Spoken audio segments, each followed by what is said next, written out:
कॉन्ट्रॅक्टरनी पैसे घेतले ते काम करण्याचे, मग तू काय नाही साफ करत? आज मुलांना काल त्रास झाला, तुम्हाला हा व्हिडिओ पण मी टाकेन, काल कसं पाणी भरलं होतं. अर्धा तास 1 तासाच्या पाण्यामध्ये एवढा प्रॉब्लेम झाला. जे पण काल व्हिजिट मारत होते त्या सर्व ऑफिसरकडून रिक्वेस्ट आहे यकीन साहेब आणि याची, नाहीतर माझी वॉर्निंग आहे. कारण हे सगळं जर झालं नाही तर 3 तासाचा पाऊस पडला तर ही मुलं शिकूच शकत नाही, ही काही कामं करू शकत नाहीत.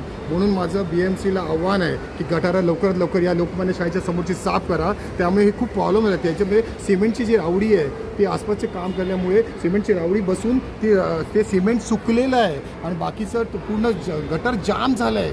ते गटर साफच नाही करण्यात आलं आहे. तर कसं होणार? काय या मुलांच्या जीवाशी खेळत आहे? ह्याच्यामुळे डेंग्यू, मलेरिया सगळं पसू शकतो. ही शाळा आहे बघा, शाळा आहे. या शाळेच्या समोर हे गटारं जर व्यवस्थित साफ केली नसेल तर मग कसं होणार? त्यांचा मेन गेट हा पाठचा मेन गेट आहे.